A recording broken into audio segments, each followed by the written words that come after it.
Hey, you wonderful people. Welcome to my world.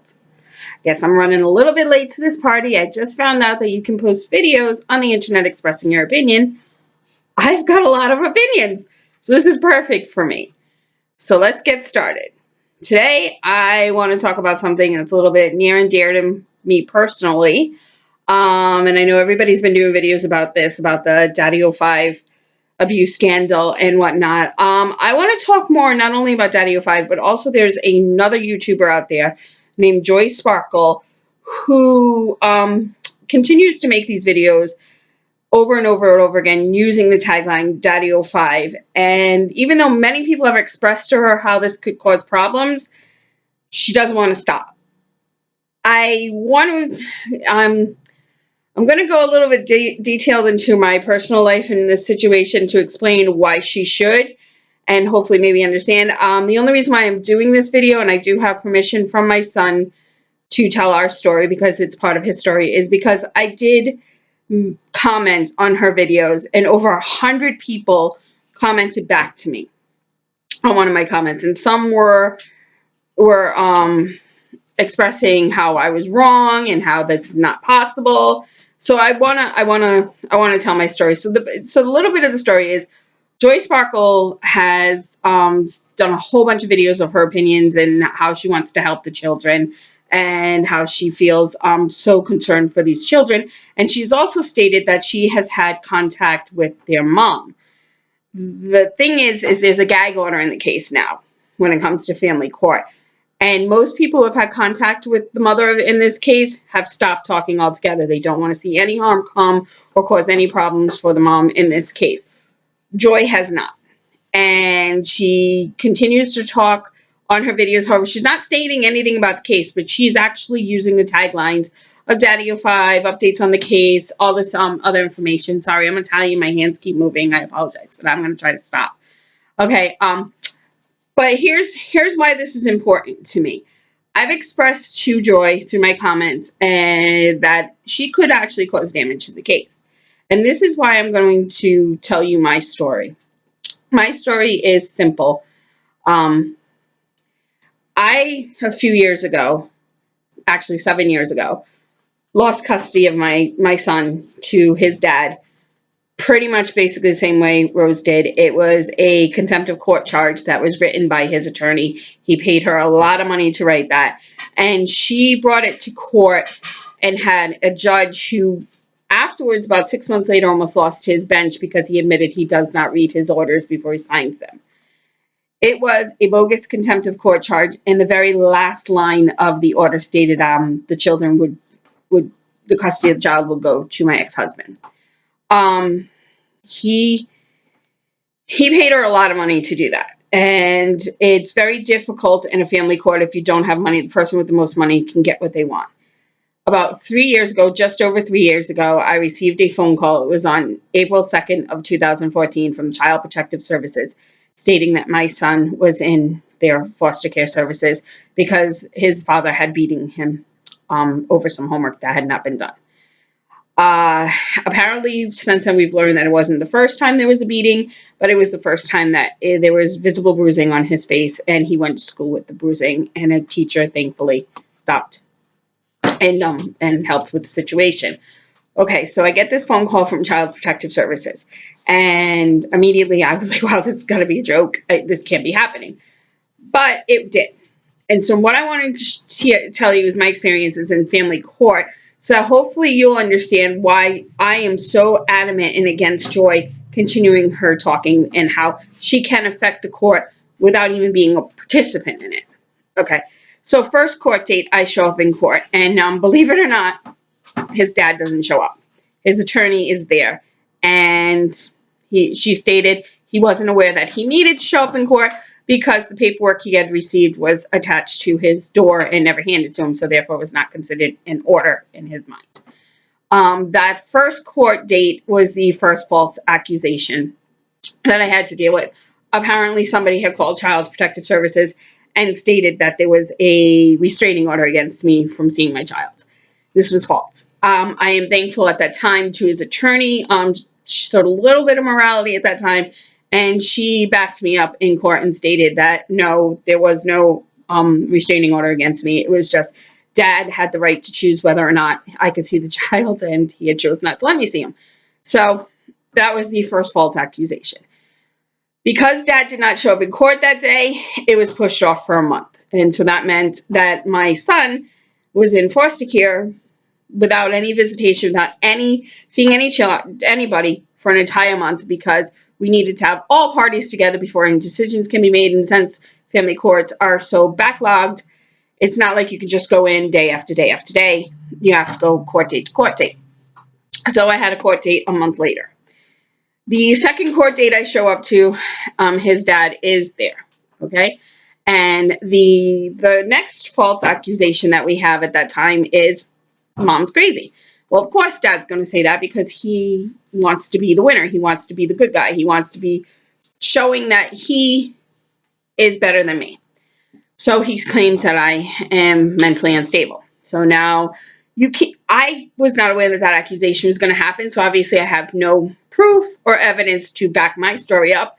So I turn around and say I'm not. And the judge says, okay, we need proof of this. And our court date is pushed out in another month. Okay. Meanwhile, Child Protective Services is stating that they're going to help me see my son. The judge has already ordered that I should have visitation because my child has now been in foster care for over a month and he has had no visits. And obviously, at that time he was 11, he was worried. He didn't know what was going on. So we wait a month and we come back and I have all of my medical history and there is no mental health issues. So now we want to set up visitation, but now Child Protective Services is concerned based on the dad's concern that I hadn't seen my child in 3 years. Again, because the dad would not let me see him. Trust me, it was not for a lack of trying.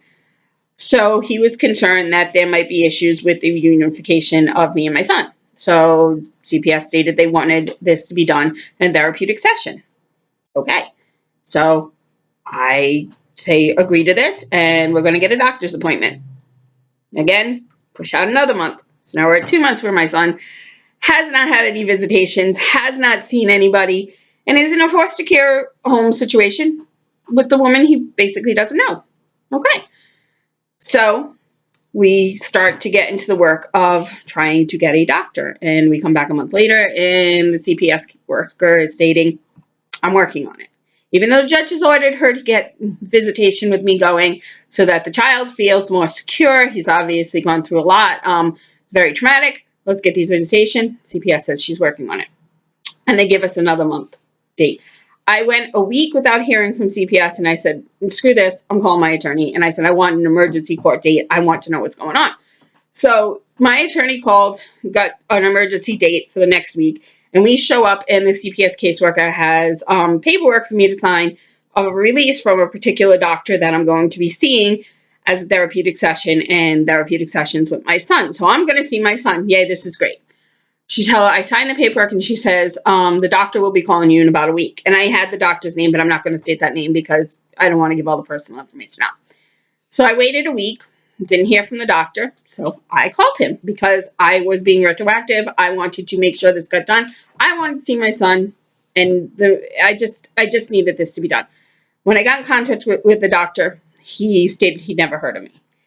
In fact, the caseworker had contacted him to ask him if he would take on a case, and he agreed to, but she never called him back. So this doctor had never heard of me. He didn't know what was going on. But he understood the situation. He decided, well, we'll make an appointment for the following Monday. Now, this was on a Wednesday. It was the day before the 4th of July weekend. 4th of July was that Thursday. So there was no way of getting up with the CPS caseworker at that point. So the following Monday, the day of my appointment with this doctor where he was going to do an evaluation on me to make sure that I was okay to see my child, I contacted the CPS caseworker to verify that everything was in place and I would be able to go to this appointment, and the cost was being, of course, taken care of by CPS. She then started yelling at me to just wait, that I needed to be patient until the doctor called me for the appointment. She actually did not have an understanding at that point that I had already made the appointment. When I explained that to her, she went quiet. I went to the appointment, and the therapist worked with me, did his evaluation, did all the testing he needed to do. And after it was all said and done, he stated, you might want to contact CPS because this was wrong. I was wronged by the whole situation. So I did, and I also contacted the local governor's office because apparently that's where you file a complaint. The very next day, I get a phone call from the CPS caseworkers, her boss, stating that they were aware of the situation, they were sorry for the situation, and that I would be receiving a new caseworker within the week or so because my caseworker had in fact put her 2 weeks notice in the day before, the day I had contacted her, the day that I had told her that I had made my own appointment. I'm not going to say that I had an impact on her, but in the end of that week, I had a very major impact on her, and I'm saying this because I am a very proactive person. I did what I needed to do.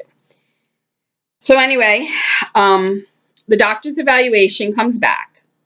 He wants me to see my child. And so that Thursday of that week, I get a phone call from the doctor, and he is screaming at me, livid.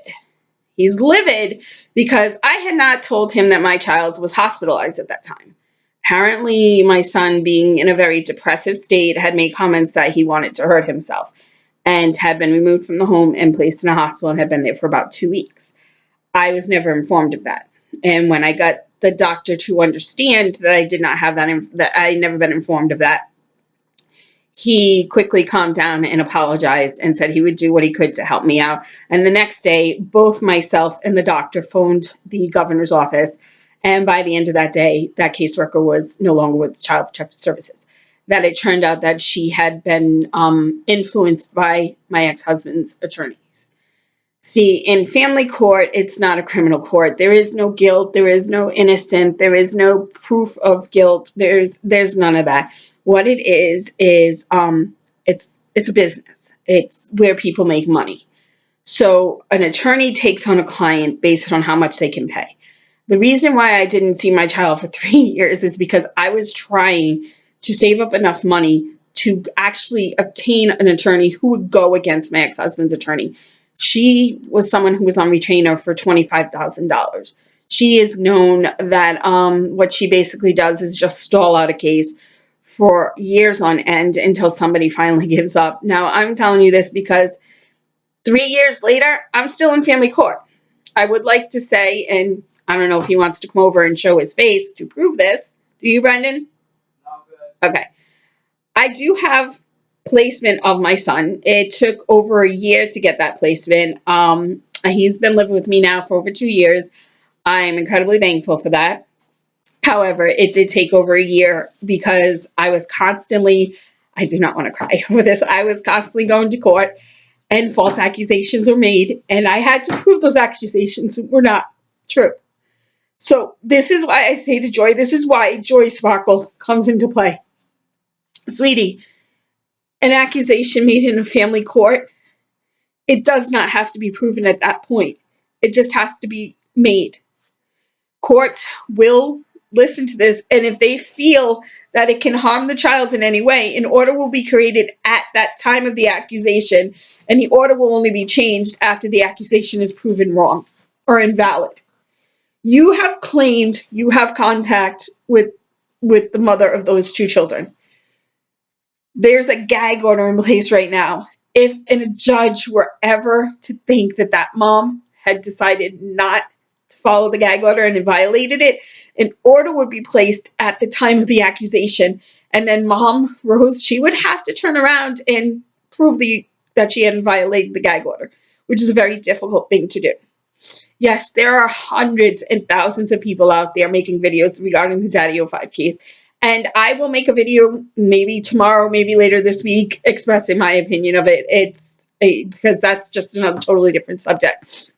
The subject that I wanted to state here, and to anyone who doesn't understand, just simply by making these videos and tagging Daddy-O-5 or stating that you have information about the case, whether you do or not, could cause harm for Rose and could then cause harm for Emma and Cody. This situation is not going to be resolved in a day. It's going to take her a very long time. And right now, she's trying to unify herself with her children. She's trying to create a life with them, and she's doing it with CPS involved. Believe me, take it from I'm being honest with you. I am a single mom. I work 40 hours a week, and I have to revolve my days off. I have to revolve my life around therapy appointments because I have to continue on with these therapy appointments while CPS is in my life. And why is CPS in my life 3 years later? Because now my ex-husband doesn't want to go to court anymore. So every time I show up in court, he's not there. And it's not a criminal case. His criminal case has already been closed. He was found guilty. He's gotten his punishment for it. So his criminal case is already closed. He doesn't want to go to court anymore because he doesn't want me to get custody of my son. He doesn't want me to get physical custody of my son. I mean, actual custody, not physical custody, for 2 reasons. The first would be that he would then have to pay child support. And the second would be because then I would potentially be able to get visitation with my daughter because there were 2 children involved. And that's the other point that I want to make. Family court is faulty. I have physical custody of my son, but yet still don't have the opportunity to see my child, my other child, because he has permanent placement of her from that original contempt of court charge, and he's continued to decide to not allow me to see my child. So I am begging you, Joy, you can have an effect whether you know it or not. And if you're just ignoring this plea just so you can get views or just so you can get likes, then you have no concern for those children. So please, you will have people backing you up. I've seen the video that was already posted up there today. You could do videos on hundreds of different subjects, but I realize that Daddy05 is the most prominent subject right now and can make you the most views and likes and money and whatever the case may be. I'm not exactly 100% sure how YouTube works monetarily wise. However, it's not helping Rose, and it's not helping Cody, and it's not helping Emma.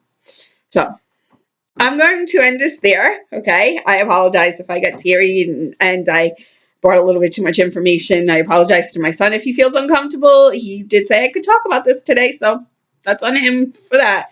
But I'm going to have more videos coming up. I'm going to do opinions on pretty much everything. I've had a lot of life experience, and I realize that wisdom comes from experiences, not just being taught things. I'm sorry, I just sniffled boogers. That was kind of gross.